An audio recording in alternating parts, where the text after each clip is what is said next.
নমস্কাৰ welcome to this video আজি ভিডিওত আমি যি এপিএসসি সিসি এক্সামিনেশন আছে তাৰ কাৰণে কিছু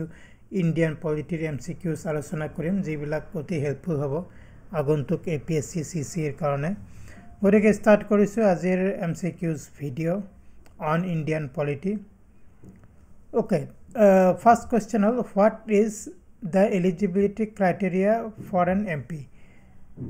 সাংসদ এজন হ'বলৈ যোগ্যতাৰ মাপকাঠি কি ওকে এলিজিবিলিটি ক্ৰাইটেৰিয়া অপচন কেটা চাই লব এবাৰ পঢ়ি লব ওকে কাৰেক্ট অপচন কি হ'ব অল অফ দা এবাভ মানে আটাইকেইটা মানে এলিজিবিলিটি থাকিব লাগিব বা যোগ্যতা থাকিব লাগিব ভাৰতীয় নাগৰিক হ'ব লাগিব 25 বছৰৰ তলত হ'ব নোৱাৰিব আৰু কোনো কোৰ্টৰ দ্বাৰা 2 বছৰ বা তাতকৈ বেছি মানে কোনো মানে আইনী মানে কিবা যদি ইমপ্ৰিজনমেন্ট হয় বা জেলত যোৱা বা তেনেকুৱা কোৰ্টৰ দ্বাৰা কনভিক্টেড ক্ৰিমিনেল হ'ব নালাগিব okay so all of the above next question the Rajya Sabha can be dissolved বাই ৰাজ্য সভা কোনে ভংগ কৰিব পাৰে কাৰেক্ট অপচন হ'ল ৰাজ্য সভা বা ৰাজ্য সভা কোনেও ভংগ কৰিব নোৱাৰে it cannot be dissolved next question which fundamental right is not included in the Indian Constitution কোনটো মৌলিক অধিকাৰ ভাৰতীয় সংবিধানত অন্তৰ্ভুক্ত কৰা হোৱা নাই ওকে ভাৰতীয় সংবিধানত নথকা মৌলিক অধিকাৰ কোনটো হেতু হল ৰাইট টু প্ৰপাৰ্টি বা সম্পত্তিৰ অধিকাৰ next how are members of parliament replaced in case of death and resignation কোনো সাংসদৰ বা সংসদৰ সদস্য বা মেম্বাৰ অফ পাৰ্লামেন্টক কেতিয়া সলনি কৰা হয় যদি সেই গৰাকী ব্যক্তিৰ মৃত্যু হয় বা তেখেত পদত্যাগ কৰে কাৰেক্ট অপচন হ'ল থ্ৰু বাই ইলেকশ্যনৰ দ্বাৰা সলনি কৰা হয় বাই ইলেকশ্যন মানে কি বাই ইলেকশ্যন মানে হ'ল উপনিৰ্বাচন okay next question according to which provision of Indian Constitution has the Supreme Court recognized the right to privacy as a fundamental right মানে মৌলিক অধিকাৰ এটা মানে মানে গোপনীয়তা এটা মৌলিক অধিকাৰ ভাৰতীয় সংবিধানৰ কোনটো সংশোধনীৰ দ্বাৰা তাক স্বীকৃতি দিয়া হৈছে ওকে অপচন কেটা চাই লব কাৰেক্ট অপচন হ'ল আৰ্টিকেল 21 এ ৰাইট টু প্ৰাইভেচিৰ কাৰণে বিশেষ অধিকাৰ দিছে বা স্বীকৃতি দিছে next question which article of Indian constitution defines a money bill বা ধন বিল ভাৰতীয় সংবিধানৰ কোনটো অনুচ্ছেদে ধন বিলৰ সংজ্ঞা দিছে ওকে ধন বিল বা মানি বিল অপচন কেটা চাই লব কাৰেক্ট অপচনটো হ'ল যেটো আৰ্টিকেল 110 সেই আৰ্টিকেল 110 এ মানি বিল বা ধন বিলৰ সংজ্ঞা দিছে Next question, part 4 of the Indian Constitution deals with what? ভাৰতীয় সংবিধানৰ চতুৰ্থ খণ্ড কিহৰ বিষয়ে আলোচনা কৰা হৈছে ভাৰতীয় সংবিধানৰ চতুৰ্থ খণ্ড ওকে অপচন কেটা চাই লব ভাৰতীয় সংবিধানৰ চতুৰ্থ খণ্ড আলোচনা কৰিছে directive principles of state policy বা ৰাষ্ট্ৰ পৰিচালনাৰ যাক নিৰ্দেশাত্মক নীতি বুলি কোৱা হয় ভাৰতীয় সংবিধানৰ চতুৰ্থ খণ্ডত তাৰ বিষয়ে আলোচনা কৰা হৈছে Next question, the President of India has the power of pardoning under which article? কোনটো অনুচ্ছেদৰ অধীনত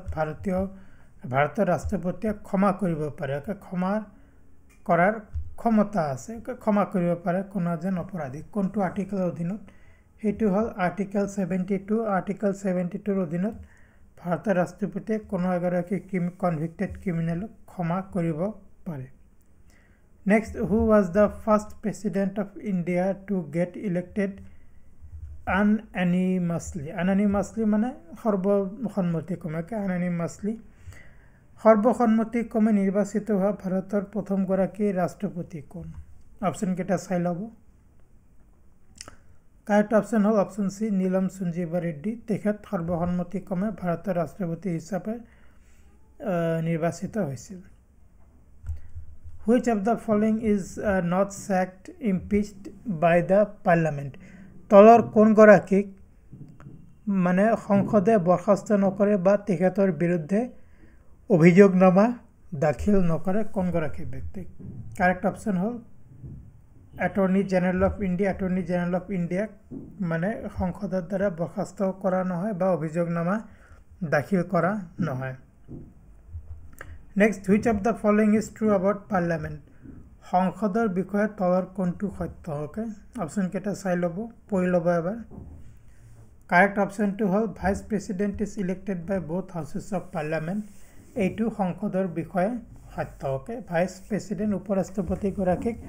যে পাৰ্লামেন্ট আছে সংসদৰ উভয় সদনৰ দ্বাৰা নিৰ্বাচিত কৰা হয় okay next question which one is not true about the attorney general of India ভাৰতৰ অ্যাটৰ্নি জেনাৰেলৰ বিষয়ে তলৰ কোনটো সঁচা নহয় ওকে অ্যাটৰ্নি জেনাৰেল কোন হয় তেখেত ভাৰত চৰকাৰৰ মুখ্য আইনী বিষয়া ওকে অপশন কেটা পঢ়ি লব এবাৰ ভিডিও পজ কৰি correct option hall he has the voting right in the proceeding of parliament এইটো সত্য নহয় মানে তেখেতে পার্লামেন্টের কোনো অধিবেশনত ভোটিং দিব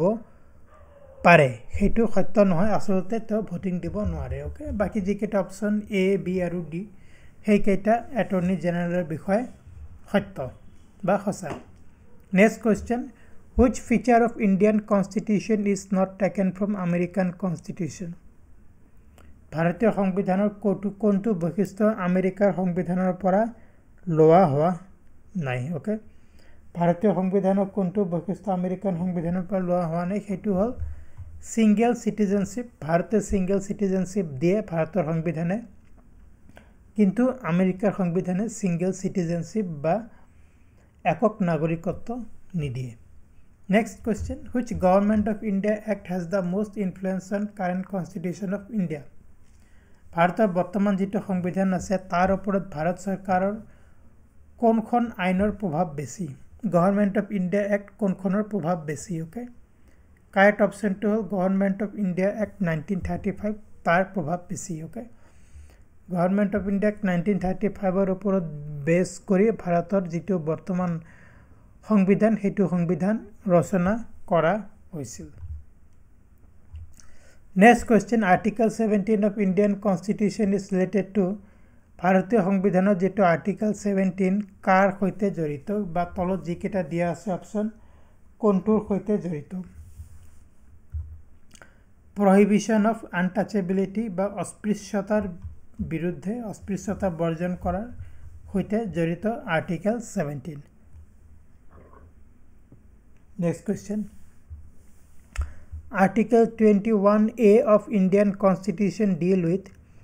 ভাৰতীয় সংবিধানৰ যেটো আৰ্টিকেল 21A অনুচ্ছেদ কিহৰ সৈতে জড়িত ওকে অপশন কেটা চাই লব অপশন টু হল কারেক্ট অপশন টু হল রাইট টু এডুকেশন বা শিক্ষাৰ অধিকাৰৰ সৈতে জড়িত ওকে মনত ৰাখিব শিক্ষাৰ অধিকাৰ next question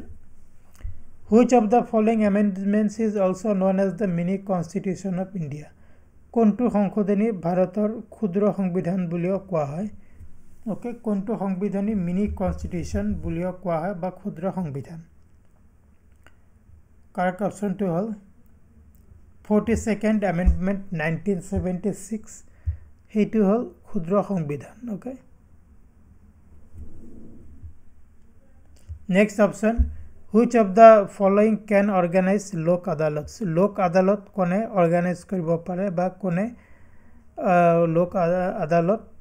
mane amantron koribo pare. Option keta sai lobo. Correct option hol atai keta option. Okay, 1 2 3 4 G keta option dia hoise atai keta সংগঠনে atai keta mane committee lok adalat mane teloke ahban koribo pare. Next question, which article of Indian Constitution provides for equal opportunities for all citizens in public employment? ভাৰতীয় সংবিধানৰ কোনটো অনুচ্ছেদে ৰাজহুৱা নিয়োগত সকলো নাগৰিককে সম সুযোগৰ ব্যৱস্থা কৰিছে ওকে কোনটো অনুচ্ছেদ ৰাজহুৱা নিয়োগত সম সুযোগৰ ব্যৱস্থা কৰিছে অপশন কেটা চাই লব আৰ্টিকেল 16 মানে ৰাজহুৱা নিয়োগত সকলো নাগৰিকৰ সম সুযোগৰ ব্যৱস্থা কৰিছে আৰু আজি 20th কোয়েশ্চন হল ভালকৈ এবাৰ পঢ়ি লব Which of the following Supreme Court decisions stated that the directive principles of state policy cannot override fundamental rights. তলৰ কোনটো উচ্চতম ন্যায়ালয়ৰ সিদ্ধান্তত কোৱা হৈছে যে ৰাষ্ট্ৰৰ নিৰ্দেশনামূলক নীতিয়ে মৌলিক অধিকাৰক অতিক্ৰম কৰিব নোৱাৰে বা ৰাষ্ট্ৰ পৰিচালনাৰ যি নিৰ্দেশাত্মক নীতি আছে সেয়া মৌলিক অধিকাৰক অতিক্ৰম কৰিব নোৱাৰে কোনটো ডিসিশনৰ দ্বাৰা তাক সাব্যস্ত কৰা হৈছে কারেক্ট অপশন কেটা আবার পড়ে লব কারেক্ট অপশন কিন্তু ফার্স্ট যেটা option the state of Madras and Champakam Dorairajan যেটো কেস আছিলে সেই কেস মতে the directive principle of state policy cannot override the fundamental rights so friends এইখিনি আছিলে আমার আজি 20টা এমসিকিউজ কোয়েশ্চন যেবিলাক আলোচনা কৰিলো আৰু এইবিলাক আপোনালোকৰ এপিএসসি প্ৰিলিমছক ADRE 2.0 সেইবিলাক কম্পিটিটিভ এক্সামিনেশনৰ কাৰণে হেল্পফুল হ'ব আজিৰ ভিডিও যদি ভাল পাইছে প্লিজ লাইক কৰক শেয়াৰ কৰক চেনেলটো যদি সাবস্ক্ৰাইব কৰা নাই প্লিজ সাবস্ক্ৰাইব কৰক কাৰণ এইটো চেনেলত আমি প্ৰায় কম্পিটিটিভ এক্সামিনেশনৰ কাৰণে ভিডিও আপলোড কৰি থাকো বিভিন্ন কম্পিটিটিভ এক্সামিনেশনৰ কাৰণে APSC হওক ADRE হওক আজিৰ ভিডিও চোৱাৰ কাৰণে আপোনালোকৰ বহুত ধন্যবাদ এনে ধৰণৰ এটা ইনফৰমেটিভ ভিডিওত অতি সোনকালে লগ পাম thank you very much and I will see you soon